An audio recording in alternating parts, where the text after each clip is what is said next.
ప్రభు అయిన యేసుక్రీస్తు నామములో మీ అందరికీ నా వందనాలు. నేను మీ సేవకుడు అబ్రహామును. ఈరోజు మనం ఒక గొప్ప వాగ్దానాన్ని ధ్యానించుకుందాం. సామెతలు 16:3 నీ పనుల భారము యెహోవా మీద నుంచుము, అప్పుడు నీ ఉద్దేశములు సఫలమగును.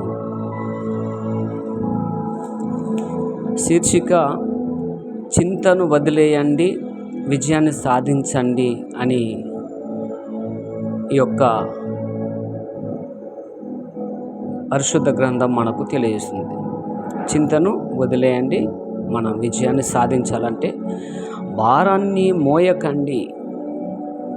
చాలామంది తమ కుటుంబ సమస్యలు, అప్పుల భారం లేదా రేపటి భవిష్యత్తు గురించి ఆలోచిస్తూ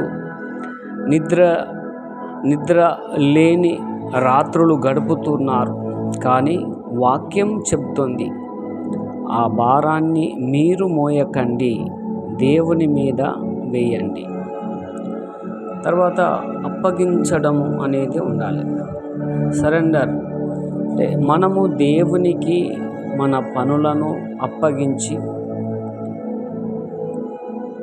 అప్పగించినప్పుడు ఆయన మన పక్షాన కార్యము చేస్తాడు.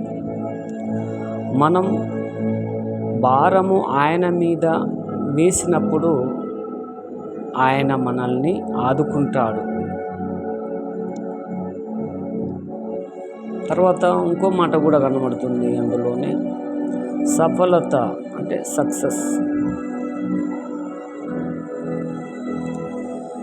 సక్సెస్ కావాలని అందరికీ ఉంటుంది. ప్రతి పనిలో సక్సెస్ కావాలని చాలా ఉంటుంది. మనము లోకరీతిగా ప్లాన్ చేస్తే విఫలం అవ్వచ్చు, కానీ దేవుని మీద భారం వేసి ఏ పని చేసినా ఆయన మన ఉద్దేశాలను సఫలం చేస్తాడు. ఆయన ఆశీర్వదిస్తే ఏది అసాధ్యం కాదు. ఈరోజు మీ భారాలను, మీ చింతలను ప్రార్థన ద్వారా దేవుని పాదాల దగ్గర పెట్టండి. ఆయన మీ జీవితంలో గొప్ప కార్యాలు చేస్తాడు. దేవుడు మిమ్మల్ని దీవించునుగాక.